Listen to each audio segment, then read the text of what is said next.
Good morning everyone and welcome to our final session of guided reading for the week. You've already completed 4 guided reading sessions this week, so today is our last session of the week where we're going to finish our story, and then at the very end of the session you're in for a treat because I've got a surprise for you.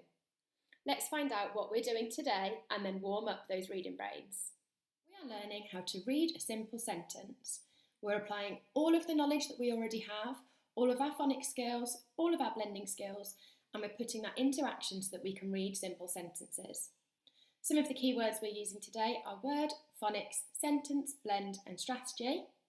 And speaking of strategy, our reading strategy for this week is using our sounds, which means we're applying all of our phonics whilst we're reading. Okay, as you can see, I've got changed into a nice warm jumper because I'm going to head outside to warm up for reading this morning. All you need for the warm-up is for your grown-ups to very kindly write down these words and then put them around the garden or around the room that you're going to do the warm-up activity in. Let's head outside and I'll explain what we're doing. Okay, so as you can see, I have put my pieces of paper with the words over there, and when I say a word, you've got to run and get it from either your garden or the room that you're playing in. Pause the video in between each word to give yourself enough time to run and get the correct word. Are you ready? Go and find fish.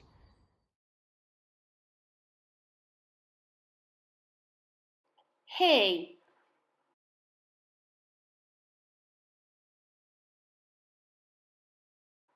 Shop.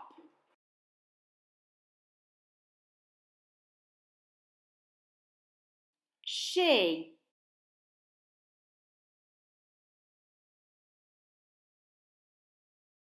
My.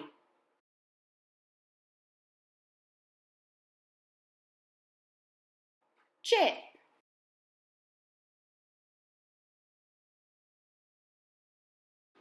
Did you manage to find them all? Well done if you did. Okay, we are definitely nice and warm now. We are going to get going with guided reading. First, I'm going to read the story that we've read so far, and then together we're going to finish the story to find out what happened to Ron Rabbit and all of those complaining customers. Listen carefully as I read and watch how I point to each word as I read the sentence to make sure that I'm tracking the words in the right order and not missing any words out. Let's get going and find out what happens at the end of this story. This is Ron Rabbit. Ron has a job in a fish and chip shop. This fish is too hot. This fish is not hot. Cut up this fish. Fill up this cup. Whiz, whiz, whiz, whiz. When will my fish come? Which is my fish? This is too much fish. Whiz, whiz, whiz, whiz. I'm fed up with this job. This fish is too fat. Now this is where we got up to yesterday, so we're going to explore page number 13 today. Have a look at the picture. What can you see the lady holding? You're right, it looks like a chip. What do you think she might say then in the speech bubble? We know that it's her talking because the speech bubble is pointing to the lady. So what do you think she might be saying about this chip? Let's have a look. I'm going to zoom in so that we can see this speech bubble a little bit better and we can read it all together. Okay, ready for our turn? We know this diagraph, we've read it lots already this week. Is this chip, chip, kangaroo jump. This chip is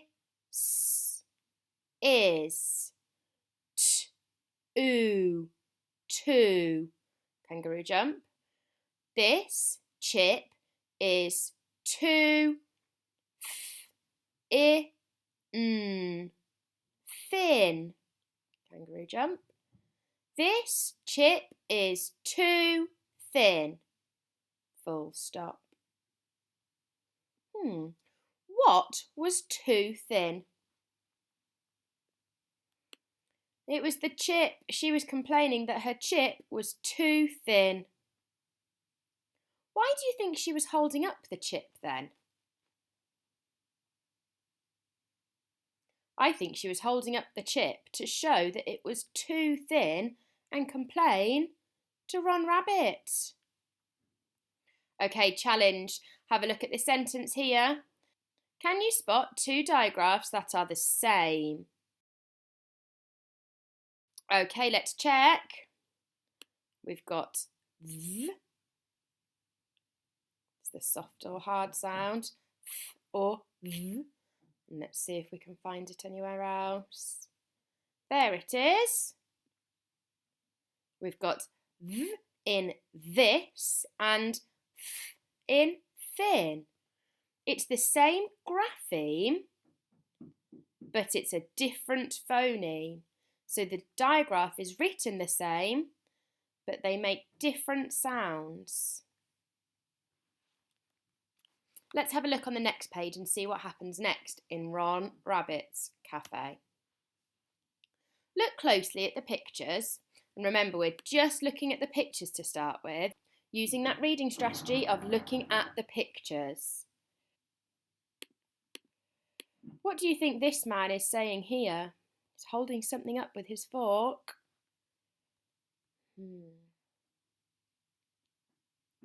It looks like a lot of the customers are leaving. This lady looks like she's going, and the cafe is looking really quiet.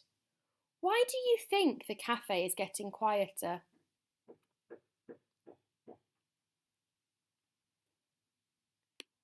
I think it might be because of all of these complaints Ron Rabbit is getting. How does Ron Rabbit's face make you feel? It makes me feel a little bit worried and quite sad for Ron Rabbit.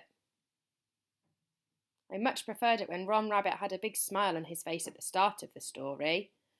Let's zoom in closer to this speech bubble and find out what it says.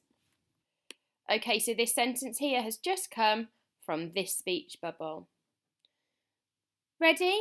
It's going to be your turn to start with, and then we will check all together for our turn. You should know this word now. Have a go at robot talking it if you need to.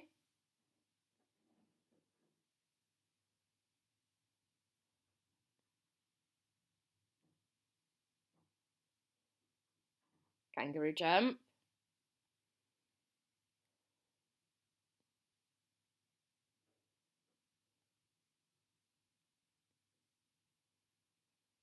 Kangaroo jump.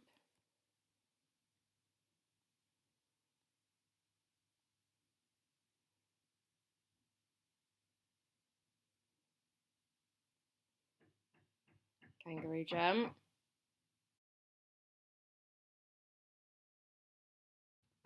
Okay, and let's check for our turn. Off we go. This. Salad.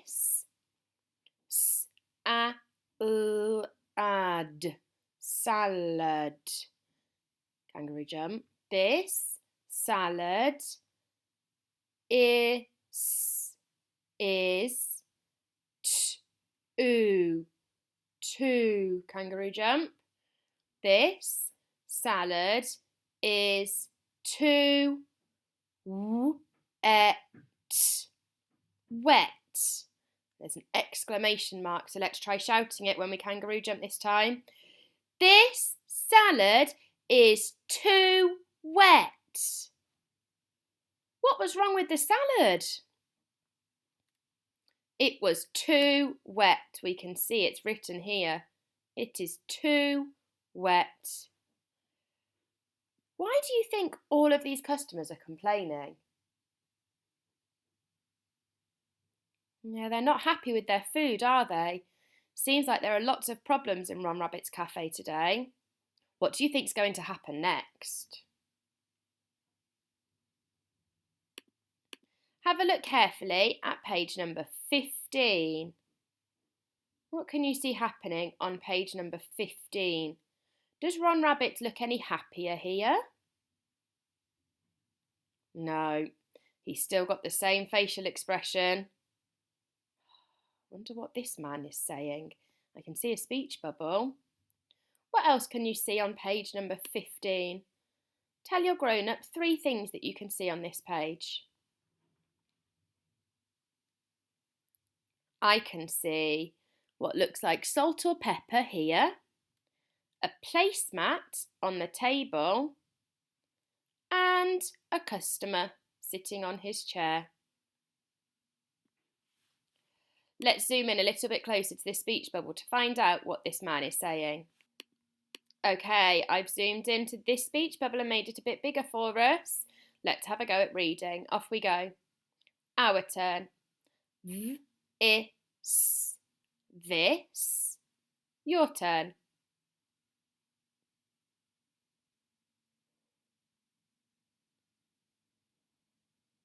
Our turn. This bill is two. Keep going for your turn.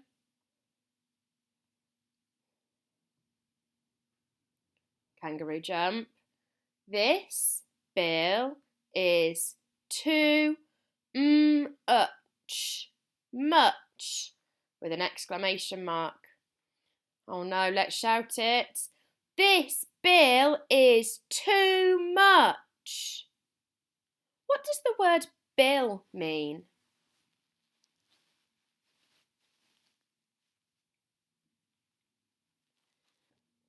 You often get given a bill when you go to a restaurant or cafe, and it tells you how much all of your food and drink is going to cost. And this man is saying that his bill is too much. Can you think of another word the author could have used instead of saying too much?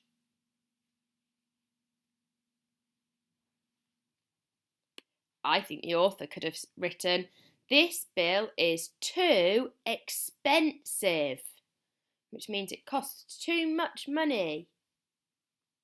I wonder if you could have a go at adding sound buttons to the word bill. Copy down this word here and add your own sound buttons, and then we'll check to see if you're right.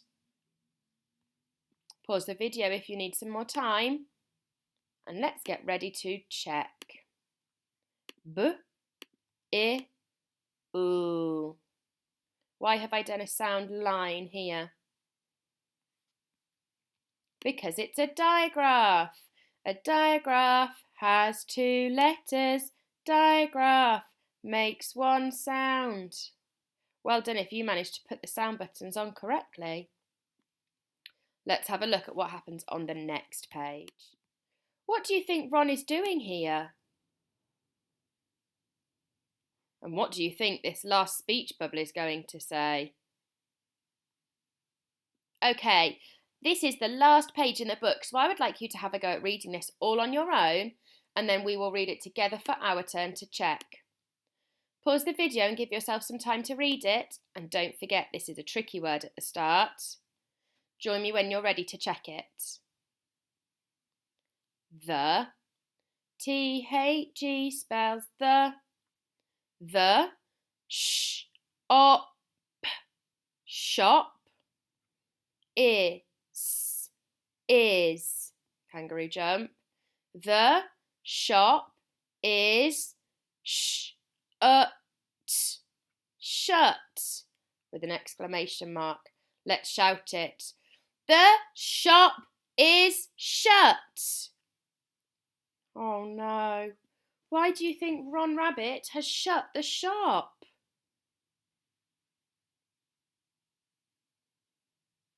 I think it was to do with all of the complaints he was getting. He wasn't having a very good day.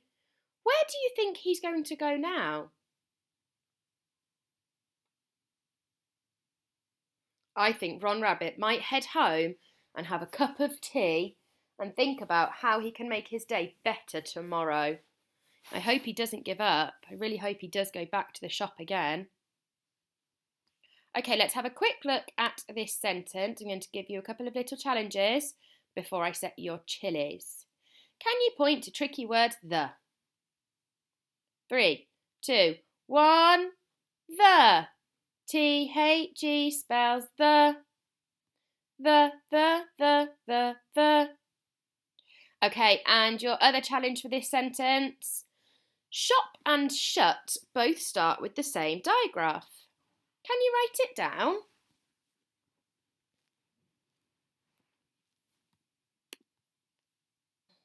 Well done if you wrote down the SH digraph. There it is in shop.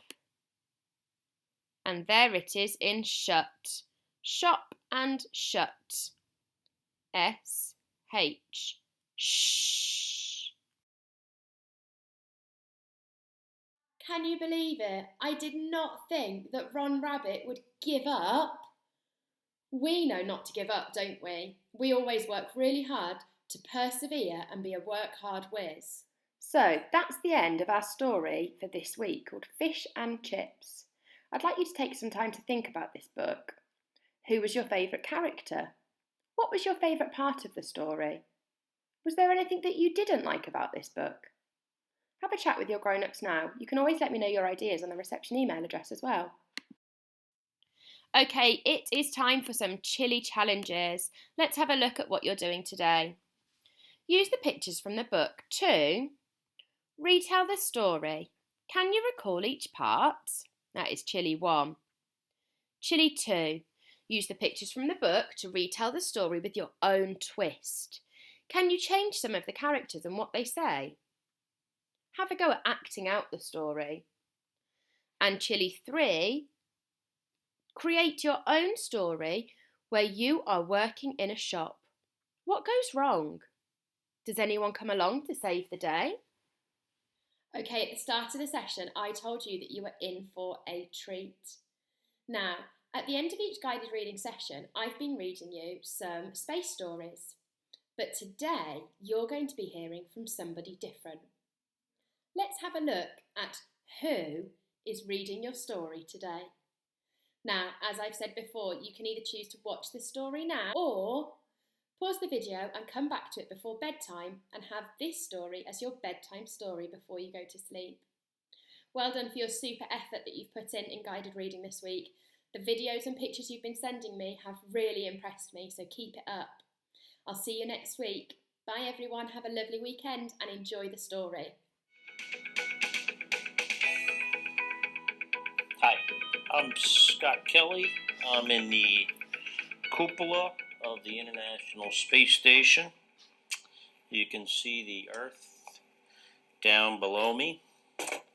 And I'm going to read a book called Maustronaut. And the reason I chose this book was I know the guy who wrote it. I've known him my whole life. It's my brother, former astronaut Mark Kelly. He wrote this book. The reason he wrote this book is I think it was his first shuttle flight. They had mice on the flight as an experiment, and there was this one mouse that ran around the mouse cage like Superman, where all the other mice were just kind of hanging on and scared. This guy, he could do anything.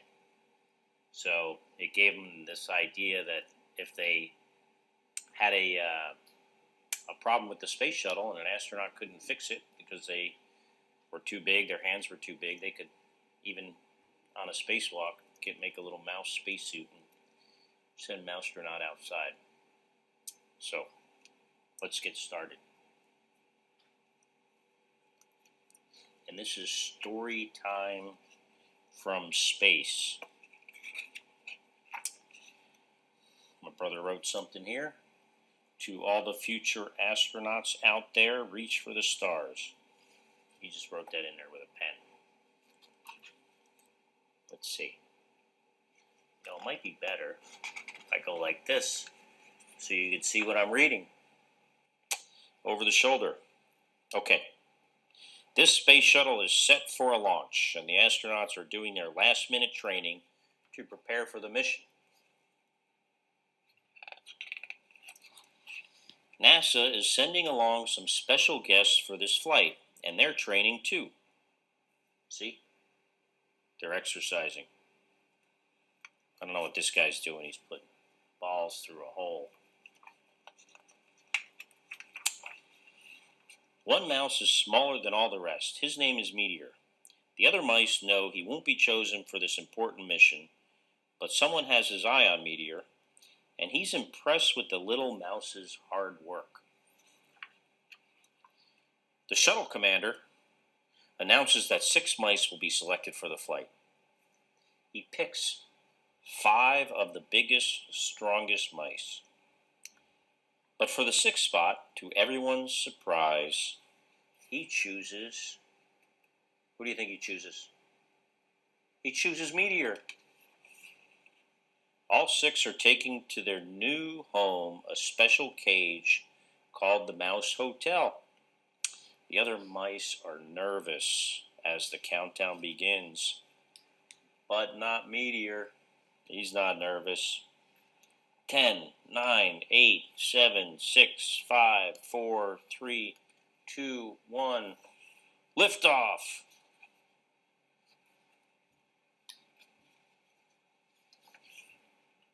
At first, the mice are pressed flat against their cages by the power of the launch, but then the pressure goes away. The other mice cling to their cage in terror. But not Meteor. He loves the feeling of weightlessness. Hey, little guy, the commander says, you're a natural, a real live Maustronaut. Meteor is taken from his cage and gets a tour of the shuttle. He can even see the Earth way off in the distance. Like us. Look, there's the Earth, way off in the distance. The astronauts are all very busy during their 14-day flight. That's not very long, 14 days. There are spacewalks to take and experiments to conduct. But what can Meteor do to help? Then, while answering email, we have email up here, one of the astronauts notices the key to the control panel stuck between the monitors. When he tries to get it out, it accidentally gets wedged further down. This isn't good, says the commander. We need that key back. One astronaut tries to move the monitor. It doesn't budge. Another slips her fingers into the crack, but the key is stuck down too deep. One even tries pushing it out with a long piece of metal, but with no luck. No one can reach it. The astronauts are getting worried, but as they discuss the problem, a tiny figure has an idea. See him there? Being the smallest isn't a bad thing, Meteor says to himself. Maybe I can be useful on this flight.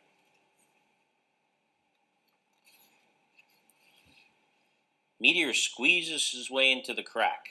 The space is dark and cramped, but Meteor spots the key and tugs at it with all his might. Hey, look at what our tiny friend has done, the commander says.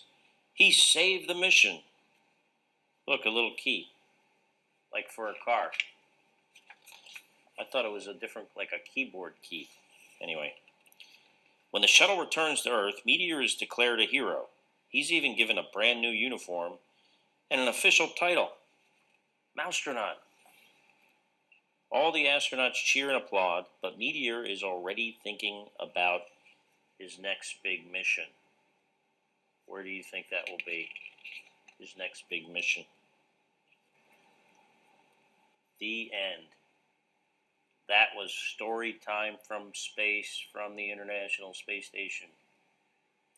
Please tune in for our next story time and find out what happens to Meteor on his next trip to space.